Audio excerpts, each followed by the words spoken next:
You're a very bad man. Oh, no, my dear. I'm a very good man. I'm just a very bad wizard. It's impossible to imagine anyone other than Frank Morgan as the Wizard of Oz, but the part almost went to W.C. Fields.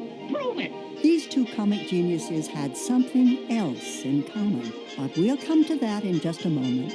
No, you're wasting my time. For decades, Morgan delighted audiences everywhere with masterful portrayals of befuddled, bemused, and bewildered characters with a genial touch. Oh, listen, Pearl, I can just see Casey and Matthews present, whatever his name is. Born as Francis Wupperman in 1890, he changed his name when he first took to the Broadway boards in 1914, following in the footsteps of his older brother, Ralph. Well, that's more like it. Frank Morgan was a notable success on the stage, and in 1930 he was summoned to Hollywood. Well, bust my buttons. In Saratoga, he had a chance to work with Gable and Harlow, but he also found himself exchanging pleasantries with a future Wicked Witch. You heard what she said. Madam, would you rather be around horses, or would he, or would he be... Mister, I'm afraid you don't understand us women. Morgan's exceptional performances were twice singled out for Academy Award nominations, including his poignant work in Tortilla Flat. I think I remember. St. Francis, he looked at me and smiled like a good saint. And he said, "Be good to little dogs, you dirty man." Did he call you that? Well, I was. And saints, they never lie, you know. On September 18th, 1949, after nearly 20 years as one of Hollywood's most beloved character actors, Frank Morgan passed away at the age of 59. Poor little kid. I hope she gets home all right. What did Frank Morgan and W.C. Fields have in common? They both rented the same house, a magnificent Hollywood mansion that was later the home of Lily Tomlin. Goodbye, folks.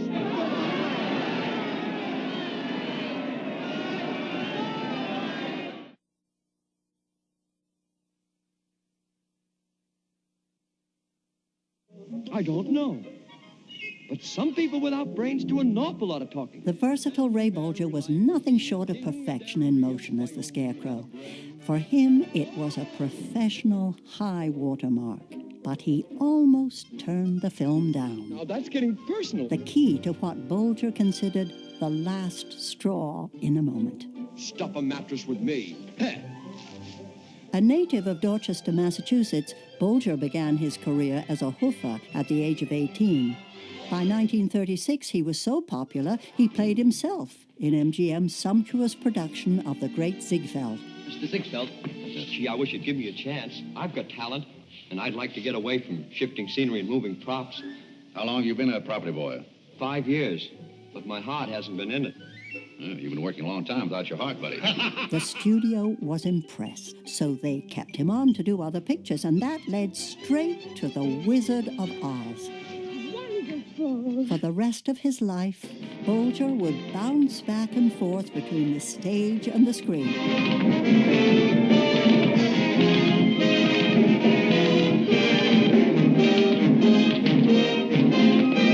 One of his most outstanding appearances was in The Harvey Girls in 1946. There he goes again, dancing with Judy Garland. Back on Broadway, Bolger wowed audiences in the hit comedy Where's Charlie?, which earned him a much-deserved Tony Award. It's no use screaming at a time like this. Nobody will hear Ray you. Bolger would continue to bring joy to audiences around the world until his death in 1987 at the age of 83. I think I'll miss you most of all. By the way, the reason Ray Bolger nearly said no to The Wizard of Oz, they originally offered him a different part, the Tin Man. Oh, joy, rapture. I've got a brain.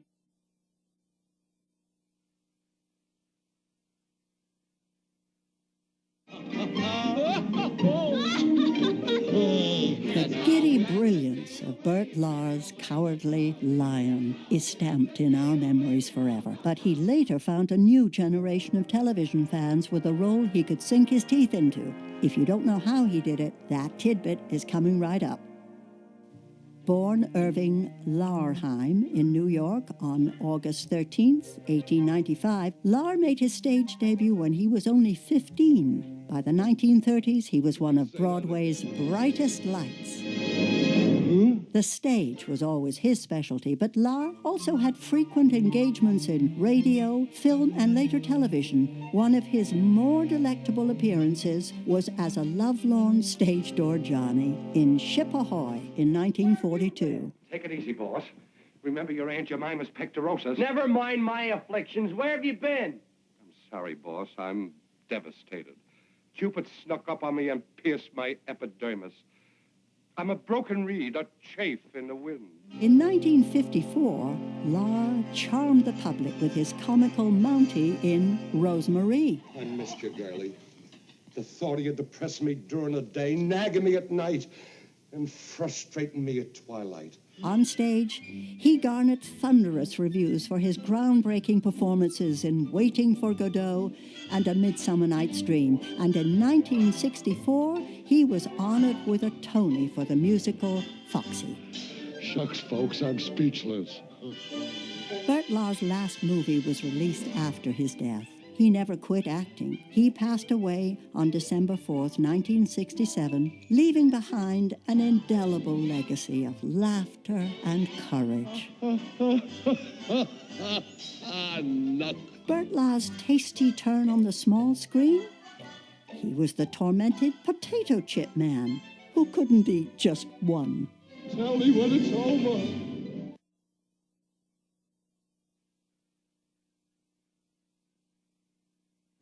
Beautiful. What a nickel. It's empty. The tinsmith forgot to give me a heart. Jack Haley and Judy Garland made glorious chemistry on the yellow brick road, but they later shared a deeper connection that went far beyond the soundstage. The link will be revealed in a moment. Just as Ray Bolger and Bert Lahr had done, Haley worked his way through vaudeville before achieving success on Broadway and later in Tinseltown. Aha! What are you doing here? Believe it or not, I'm waiting for a streetcar. Throughout the 1930s and 40s, Haley's marvelously expressive face and flawless comedic timing served him well in a string of madcap comedies. Mister, what's the matter with you? Don't worry, Bud. We'll take care of him. Somebody better. In George White's Scandals of 1945, he was reunited with Margaret Hamilton, but she appeared no less frightening than she had in Oz. If you tell her any of the things that you've told Janie and Susie and Maisie and Daisy and Helen and Llewellyn and Gertrude and Alice and Nettie and Betty and Dora and... better sit this one out. Although he retired from pictures at the end of the 40s, Haley remained in the public eye with numerous appearances on radio and television.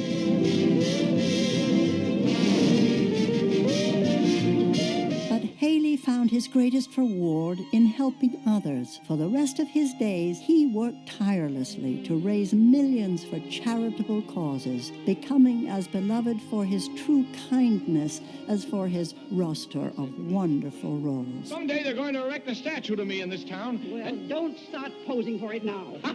Jack Haley, a man of tremendous heart, was 80 years old when he passed away on June 6th, 1979. And the bond that Jack Haley shared with Judy Garland, Haley's son, Jack Jr., later married Judy's daughter, Liza Minnelli.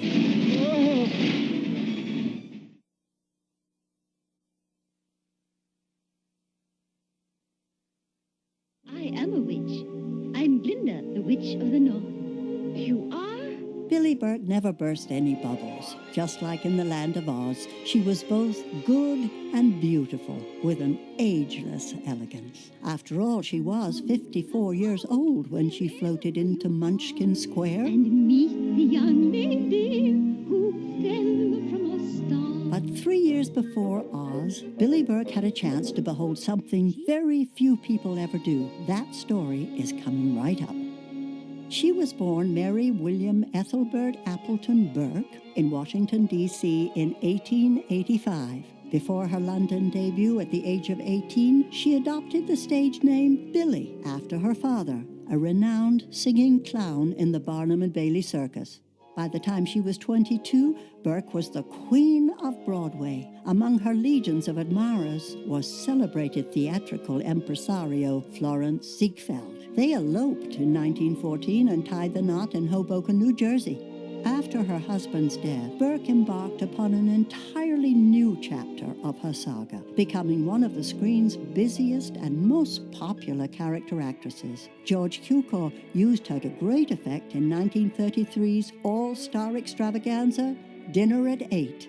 This is a nice time to say you're feeling rotten. You come to me with your new whimpering about Ernest. Some little lovers quarrel. I'm expected to listen to Ernest and business and headaches when I'm half out of my mind. Shortly before becoming Glinda, Burke had a chance to play Judy Garland's not-so-motherly mother in Everybody Sing.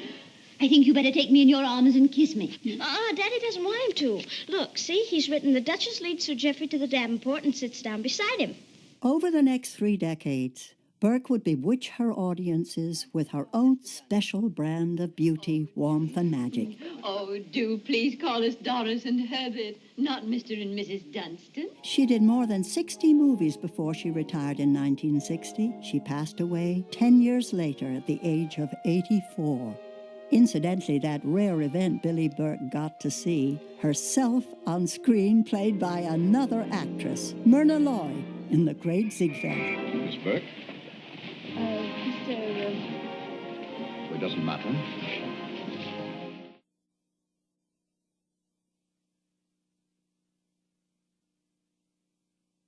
I'll get you, my pretty, and your little dog, too. Margaret Hamilton's Wicked Witch of the West filled us with fear and trembling, but away from the studio, she was a sweet, gracious lady. She was adored by everyone who met her, especially small children and furry little animals. Well, ring around the rosy, a pocket full of spears. Thought you'd be pretty foxy, didn't you? Do you know what the Wicked Witch and the Terminator have in common? The surprising answer is just around the corner. Hamilton's breakthrough arrived in the Broadway production of Another Language in 1932. She was so arresting in her sharp-tongued delivery, she was brought to Hollywood to do it all over again on film in 1933. Hey, that's a cute dress you've got on, but I can't wear that new line. Listen, you need a different corset now, I keep telling you. One that comes down, look. And up here, see? Right where you need it, it holds you in. Before succumbing to the seduction of the footlights, Hamilton had been a school teacher, and it must have been gratifying to play one, as she did here, opposite Edward G. Robinson in A Slight Case of Murder. They ain't changed a bit. Still just as slick as a horsehair couch. You don't know what this means to the little ones. It's a banner day in their little world when you come. Yes, I'm sure. Although best remembered for her nastier roles, on occasion she could be genuinely sympathetic, as in 1936's Chatterbox. Jenny, I was an actress myself once. Really? Really. And naturally, I can give you a few pointers. Upon occasion, Hamilton found herself alongside one of her fellow Oz colleagues, including Frank Morgan in Saratoga. Yes, well, from now on, madam, your face is in your own hands. That's a fine way to talk to your public. Well, oh, yes. Well, I'm sorry, And in George White's Scandals, she played Jack Haley's possessive sister. Looks like I can't trust you alone for a minute. Hello, sister. Jack had something in his eye, and I was just trying to get it out. Must have been trying to take it out with your teeth. After more than 50 years of remarkably enduring work, Margaret Hamilton passed away on May 16th, 1985. We are truly fortunate no one ever dropped a house on her.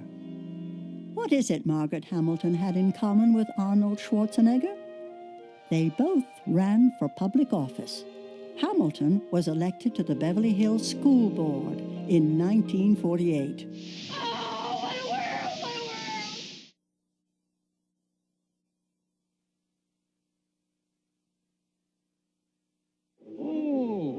She bit her dog, eh? Charlie Grapewin, Dorothy's kindly old Uncle Henry in Black and White Kansas, had a legendary show business career. He did something special. You'll find out what it was in a moment. Charlie Grapewin began working constantly in the movies when most people his age would be thinking of retirement. From the age of 60 until he was 82, he made more than 100 pictures, including such timeless classics as The Grapes of Wrath and They Died with Their Boots On. Yeah, shucks. That ain't nothing. I can spit in the prairie dog's eye at 50 feet. Ain't nobody in these parts can beat California Joe when it comes to spitting. Although acclaimed for his crusty country types, Grapewin could play a high-powered city slicker with equal skill, as in Libeled Lady for MGM in 1936. Hey, what is this? Do I own a paper or a lunatic asylum? You just took the words out of my mouth. Mr. Bain, my future wife. Nonsense. I'll be in my office. Get rid of this woman. Perhaps Grapewin's most startling transformation was as the Chinese patriarch in The Good Earth in 1937. Are you a farmer's son or not? Your woman must work as your mother did, and bear children as she did.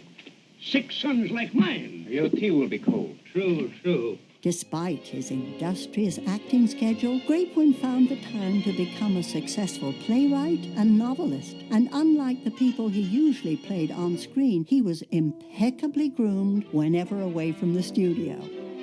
After nearly 8 decades in show business, Charlie Grapewin retired in 1951. He passed away 5 years later on February the 2nd, 1956.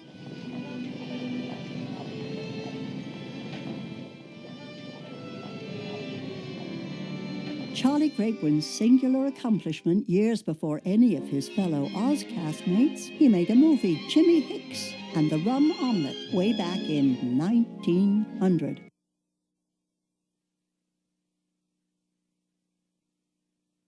Elmira Gulch, just because you own half the county doesn't mean you have the power to run the rest of us.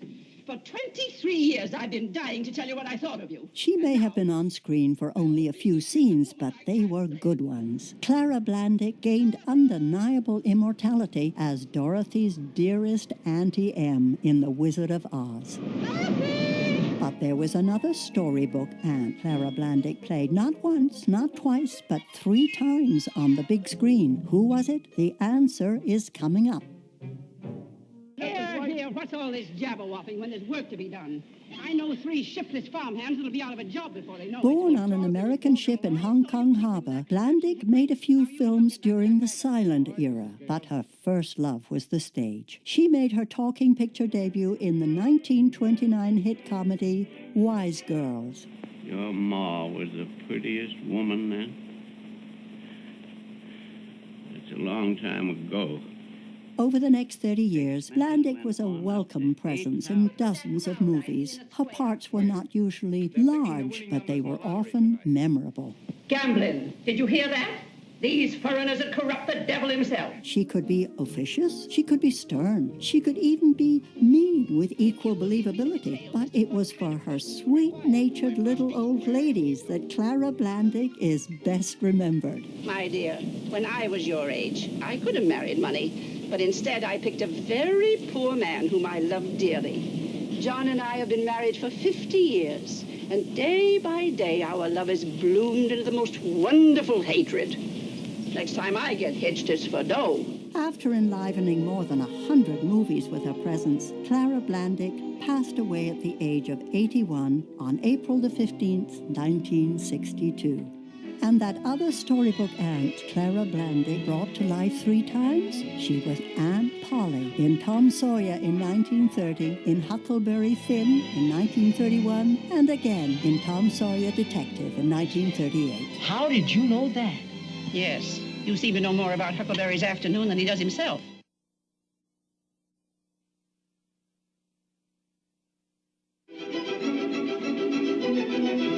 One of the most lovable stars of Oz was not a person, but a dog. Toto was a cairn terrier named Terry. Arguably the most recognizable animal performer of all time. There was more to Terry than meets the eye. If you want to know what secret Terry was hiding, the solution is at the end of this tale. Toto, that's not polite. We haven't been asked yet. A captivating little scene stealer, Terry had to work hard to overcome a painful shyness. Famed animal trainer Carl Spitz helped draw Terry out, and by 1939, Terry was a seasoned veteran. Yeah, I think you're smart, don't you? How do you like One of Terry's biggest roles was as Spencer Tracy's pet, Rainbow, in the thriller Fury in 1936. Right after The Wizard of Oz, Terry went from rural ragamuffin to snooty society pet in The Women. Now, Olive, here's her special drinking water. But she don't ever want to drink, Miss Bennet. Ah, but you never can tell. Someday she may. Another starring role came in the 1940 murder mystery Calling Philo Vance. I know, McTavish. I'm glad to see you, too, Captain. On several occasions, Terry rejoined fellow Oz cast members, most notably Frank Morgan in Tortilla Flat in 1942. This is my little Pajarito. I don't know what he is, but he likes to play with a ball. After Oz, Terry was officially rechristened Toto and continued to work under that name until retiring in 1942. Toto passed away at Carl Spitz's ranch in the San Fernando Valley in 1944. Want to know Toto's secret? In real life, he was a she. Toto, too? Toto, too.